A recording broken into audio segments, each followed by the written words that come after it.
स्वागत है आपका मेरा नए ब्लॉग में। और आज हम लोग जा रहे हैं माता वैष्णो देवी के दर्शन करने के लिए ताराकोट वाले रास्ते से, जो कि पीछे वाला रास्ता है आर्मी कैंट वाला।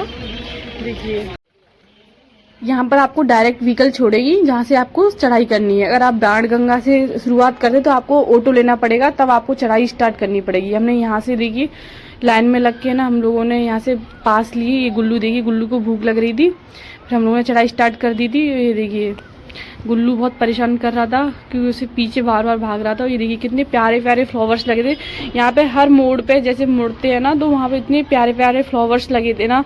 और गुलाब की तो इतनी वैरायटी थी ना। और उसके अलावा भी जैसे डॉग फ्लावर है और भी फ्लावर है जिनकी वैरायटीज़ के नाम नहीं पता, बड़ा प्यारा लग रहा था। ये देखिए तो यहाँ पर है ना, देखिए सुंदर सा पार्क टाइप के बनाए गए हैं। जगह जगह पे 3-4 पार्क मिले थे और ये पूरा लकड़ी का बना हुआ है और बड़ा प्यारा था और इतना सुंदर लग रहा था ना बहुत। ये देखिए इनकी बनावट बिल्कुल। और ये मेरे जेठ जी है ना, फोटो खींच रहे थे जेठानी जी की बैठ कर पोजेस दे दे के। फिर हम लोगों ने यहाँ पर ये हम लोग चावल बनाकर घर से लेके आए थे ना, तो हम लोग वही निकाल के सब लोग खा रहे थे। ये देखिए पसीना कितना आ रहा है सब लोगों को। और ये मेरा गुल्लू तो भैया अपनी बहनों के पीछे ही पड़ गया और उनको परेशान कर रहा था बार बार। ये छोटा सा डंडा। और ये देखिए हमें रास्ते में एक जानवर मिला था। ये देखिए आपको झाड़ियों के अंदर पक्का दिख जाएगा, ये बड़ा अलग ही तरह का था। फिर बाद में हम लोगों को जब मैंने दीदी वगैरह से बात करके पूछा ना तो पता चला कि वो जंगली मुर्गी है। हमें यहाँ तो अच्छे से नज़र नहीं आई, लेकिन हम लोग आगे बढ़े तो हमें प्रॉपर नज़र आ रही थी। देखो ये मुर्गी है, ये जंगली मुर्गी है। कौन है? ये देखिए ऊपर दिख रही है। मैं आपको पता हो तो जरूर बताना। ये हम लोग वैष्णो देवी पे ताराकोट वाला रास्ता चढ़ रहे हैं और ये वाला रास्ता सबसे अच्छा है। वो यहाँ पे घोड़े भी नहीं चलते, उनकी लीद वगैरह भी नहीं होती है, वरना आपको ज़्यादा लोग परेशान करेंगे। उधर भीड़ भाड़ ज़्यादा होती है। और दीदी थक गई? नहीं थके, अभी तो चल रहा है। अच्छा लग रहा है, अच्छा लग रहा है। बहुत अच्छा। जय माता दी। जय माता की। ये देखिए बंदर महाराज जिन्होंने भी किसी की पेप्सी छीन ली और पी रहे हैं बड़े आराम से, बड़े मजे से। आपकी छुड़ा ली आपकी। हिमकोटी पहुंच चुके हैं, चल चल के थक गए हैं। हिमकोटी पहुंचती देखिए यात्रियों के लिए सुविधाओं के लिए है ना, ये विश्राम घर बनाया गया था जहाँ पे यात्रीगण ठहर सकते हो। ये डोसा पॉइंट था और हम लोग इतना थक चुके थे ना। यहाँ पे एम्बुलेंस की व्यवस्था थी, अगर बाई चांस आपको हार्ट पेशेंट वगैरह है तो आपको अगर कोई दिक्कत आती है तो एम्बुलेंस है। फिर मैं जब आगे बढ़ रही थी ना तो मुझे एक चीज़ बड़ी खटखट की आवाज़ आ रही थी। ये देखो दीदी वगैरह ये लोग आराम से बैठे थे, लेकिन मुझे वो खटखट की आवाज़ आ रही तो मैंने देखा बंदर है। लेकिन देखा तो ये देखिए कितनी मेहनत से बेचारे काम कर रहे हैं अपनी जान को जोखिम में डालकर। मैं सोच रही बंदर शायद ठोक रहे हैं, लेकिन ये एक्चुअली में ये लोग काम कर रहे थे, फेंसिंग कर रहे थे।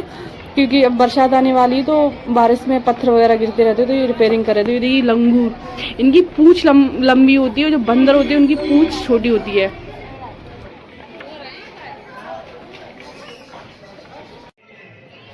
तो हम लोग यहाँ से माता के दर्शन हो रहे थे। यहाँ से तो पास में लग रही थी, लेकिन जितना हम लोग रास्ता चल के आए थे उससे डबल था, उतना ही था। यहाँ से हमें कम से कम 4-5 बार मुड़ना पड़ा था और इतने ये ऐसे 2-4 बार तब जाके हम लोग पहुँचे थे। और हम लोग यहाँ पे पहुँच गए थे। वहाँ पर पहुँचने के बाद है ना हमारी सारी थकावट ख़त्म हो गई थी, क्योंकि हम लोग फाइनली माता के दर्शन करने वाले थे और इतनी खुशी हो रही थी। देखिए 4 पहाड़ों के बीच में बसी हुई थी माता रानी और इतनी प्यारा भवन लग रहा था ना दूर से, और अंदर से तो ऑब्वियसली बात है अच्छा लगता ही है। फिर हम लोगों ने लिया था प्रसाद, ये लोग प्रसाद ले रहे थे, प्रसाद लेके आ गए। फिर हम लोग माता के दर्शन के लिए जाने लगे और वहाँ हमें मोबाइल वगैरह जमा करना पड़ता है तो वहाँ पर नहीं जा सकते। यहाँ पर है ना 3 देवियों का वास है जिनसे वैष्णो देवी का जन्म हुआ था, पार्वती माता, लक्ष्मी माता और सरस्वती माता। फिर हम लोग यहाँ पे पहुँच गए थे अंदर। यहाँ पे हमने चप्पल उतारी और जूते वगैरह रखे और लाठी भी रखी। फाइनली माता रानी के दर्शन करने जा रहे हैं, मोबाइल जमा कर रहे हैं। नज़ारा हो गया अच्छे से। दीदी दर्शन हो गए। फिर हम लोग गए थे अपने टिकट लेकर वहाँ के लिए रोपवे के लिए। इसके बाद हम लोग रोपवे के रास्ते वहाँ पे मेन पॉइंट में पहुँच के अभी रोपवे का वो आ जाएगा व्हीकल तो हो जाएगी। तो ये ऊपर से तो तेज आता है लेकिन यहाँ पे आके स्लो हो जाता है ताकि क्रैश ना हो जाए। कहते हैं कि हम लोग भैरव बाबा के दर्शन करने जा रहे हैं।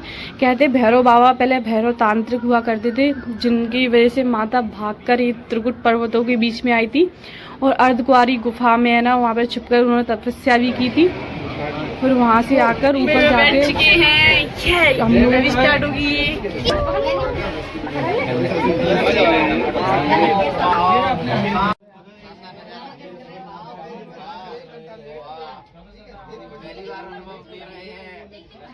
हम लोग ऊपर जा रहे थे, वैसे ही डर सा लग रहा था, लेकिन वहाँ से माता रानी का भवन जो दिख रहा था ना, इतना सुंदर दिख रहा था ना, बहुत सुंदर। ऐसा उससे दूर जाते जा रहे, मैं कह रही थी जब लौट कर आएंगे तब कितना वैसा लगेगा, क्योंकि वो पास आते जाएंगे, उससे दूर जाते जा रहे थे, लेकिन बड़ा प्यारा ही नज़ारा था, बहुत अच्छा लग रहा था। तो मैं कह रही थी वहाँ पे अर्धकुंवारी पर उन्होंने तपस्या करी। फिर उसके बाद है ना जब भैरव वहाँ भी पहुँच गए थे तो फिर वो भागते भागते ऊपर यहाँ पर पर्वतों के बीच में पहुँच गई थी। फिर वहाँ पे ही उन्होंने भैरव का अंत किया था। फिर वहाँ से वो भैरव तांत्रिक से भैरव बाबा बने। भैरव बाबा पहुँच चुके हैं। फिर ये देखिए भैरव बाबा के दर्शन कीजिए आप लोग भी। फिर मैंने भैरव बाबा के दर्शन करके फिर हम लोगों ने फेरी लगाई और यहाँ से देखिए माता का भवन भी दिखता है। और फेरी लगाने के बाद देखिए यहाँ पे एक त्रिशूल भी गड़ा हुआ जिससे माता ने उनका वध किया था। फिर हम लोग नीचे आ गए थे वहाँ से दर्शन करने के बाद, क्योंकि हम लोग बहुत थके थे। तो हम लोगों ने जैसे ही हम लोग नीचे उतरे फिर हम लोग सीधे गए खाना खाने के लिए, क्योंकि हमें भूख लग रही थी। झटपट मैंने सारा कुछ खाना खाया, फिर मैंने एक कॉफ़ी पी। फिर उसके बाद हम लोगों ने नीचे की चढ़ाई शुरुआत करी, नीचे उतरना स्टार्ट किया। और फिर देखिए रास्ते में हमें बहुत सारे भक्त मिल रहे थे जो शाम के टाइम पे चढ़ाई करते, फिर रात को रुकते, फिर सुबह दर्शन करके फिर उसके बाद उतरते बहुत लोग। यहाँ पे हमें आते आते रात भी हो रही थी। और फिर यहाँ पे इतना तूफान आना स्टार्ट हो गया था, बहुत भयंकर। फिर हम तूफान से निकलने के बाद फाइनली हम लोग नीचे आ गए। देखिए अंधेरा हो चुका है और रास्ते में इतनी जोर से आंधी तूफान आया था ना। क्यों दीदी इतनी परेशान हुई? बहुत परेशान, बहुत आए थे, ओले पड़े थे। अब हम लोग कार्ड देने जा रहे हैं। कार्ड जमा करके हम लोग अपने घर के लिए निकल आए। आज के ब्लॉग में इतना ही। अगर मैं फिर कभी वैष्णो देवी पे जाती हूँ तो मैं फुल ब्लॉग बनाऊंगी आपके लिए। Thank you so much.